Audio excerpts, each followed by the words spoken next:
Okay, so I have to start this video with a confession. When I decided to create these videos applying psychology to television and film, I wanted to use examples from shows that students learning psychology might know to help them understand the concepts further. But in this video, I'm breaking that rule. Why? Well, in part because there's simply no better example of the concept of minority influence than the 1957 classic 12 Angry Men. And if you think that there is, I dare you to post it in the comments below. But I can tell you now that you're still wrong. This film absolutely nails the concept of minority influence. The other reason is for entirely non-psychological reasons. I love this film. Sure, call me an old-timer if you will, but sometimes you just can't beat a classic black and white film. There are no fancy visuals, effects, or set pieces here in this one. Sorry to you Marvel fans. Instead, this film is located all in one room, and the wonder of it lies in a tight script and superb acting. So today's video is not only going to teach you a little bit about psychology, but also about amazing cinema. And frankly, the 815,000 voters on IMDb who rated it as the 8th best movie of all time proved me right.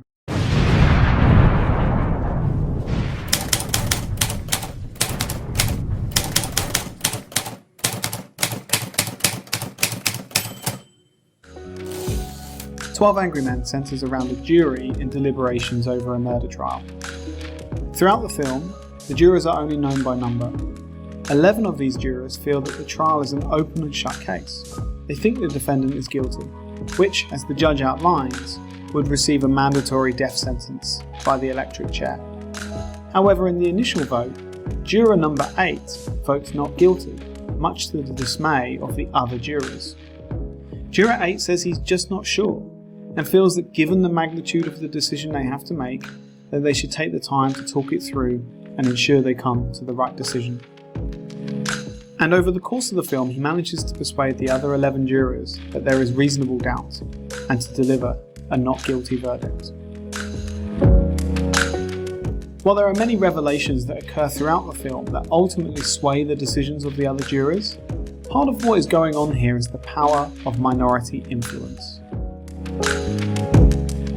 We can examine the psychological literature to dissect how Juror 8 does an expert job in being able to persuade others despite being in the minority.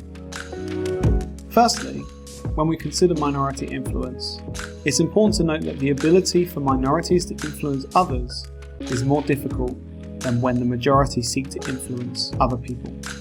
Psychological literature demonstrates that for a minority group to have the power to persuade, the key lies in consistency in their voice. The minority group needs to maintain a consistent voice throughout, otherwise the majority won't listen to them. This is evidenced by the classic experiment known as the Green-Blue Study by Serge Moscovici. Participants were shown various images depicting different shades of the colour blue, and were instructed to state what colour they thought it was. However, in one condition, there were 2 Confederates in the group who were instructed to respond consistently with the colour green, while in another condition, the Confederates only stated the colour was green on 2/3 of the trials. In comparison to a control group where there were no Confederates, and the inconsistent minority condition, the consistent minority condition led to a significant increase in the number of times participants reported seeing the colour green. Juror 8 demonstrates this principle of consistency, particularly throughout the first act of the film, by stating several times that he is not sure, that he believes there may be room for doubt, and feeling that they should talk things through given the gravity of the decision that is in their hands. This sways some members of the jury who agree that they should at least talk out the facts of the case before arriving at a decision.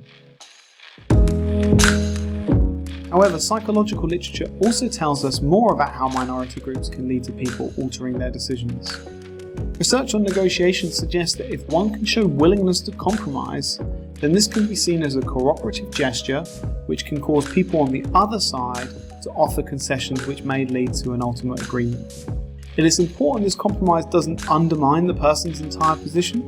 They need to maintain a sense of consistency in their argument, but concessions can make people more willing to cooperate with others. This is shown in a study that examined outcomes for a ski injury case. Participants had to deliberate the level of compensation and did so in groups. However, one participant was actually a Confederate who either remained consistent in their opinion throughout or offered a concession but thereafter maintained consistency in their opinion. There was also a control group who were not exposed to a Confederate. The findings showed that those who compromised were more effective than the control and the consistent conditions in getting others to change their position. We can see in the film how Juror 8 reflects this negotiating strategy. Look, what's the difference how long it takes? Suppose we do it in 5 minutes, so what? Let's take an hour. Ball game doesn't start till 8 o'clock. I have a proposition to make to all of you. I'm going to call for another vote. I want you 11 men to vote by secret written ballot. I'll abstain. There are 11 votes for guilty. I won't stand alone. We'll take in a guilty verdict to the judge right now. Juror 8 here is offering a concession. He merely asks for them to talk it out for a bit, and if they aren't convinced, he will vote guilty. A final point that we could make about Juror 8's influence is how his minority opinion creates more divergent and creative thinking about the case.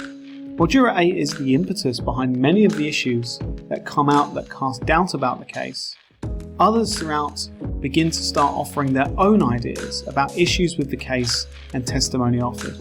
For example, Juror 11 questions the inconsistency in mental state of the presumed actions of the defendant. Juror 2 and 5 begin to question the angle of the stab wound and whether that really would have been made by the defendant. And Juror 9 points out the reliability of the eyewitness's eyesight. While minority groups can potentially be persuasive in a direct fashion, they can also be persuasive indirectly because they get majorities to engage in more divergent, creative, and fuller ways of thinking about a subject. Without exposure to a minority voice, people can engage in groupthink, which is another psychological concept for a different video about faulty decision making. But the point is that even if minority opinions aren't directly endorsed, they get people in the majority to think about things from different angles or perspectives.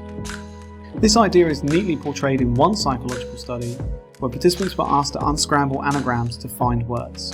Each anagram had an obvious solution, as well as various less obvious solutions.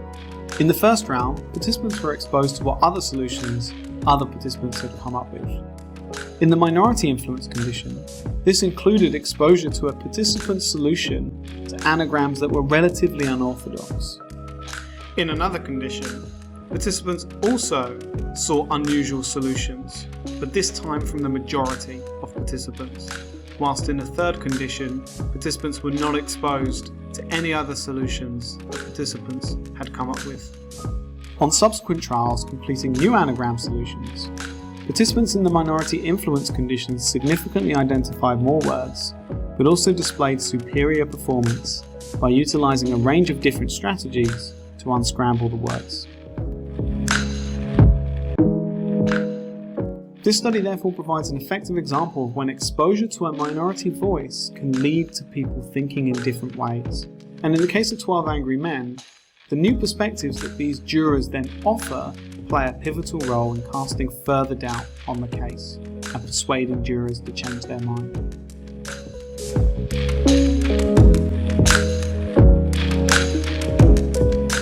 I tell you what, I enjoyed making this video a lot, if only for the fact it gave me a great excuse to rewatch a stone cold classic.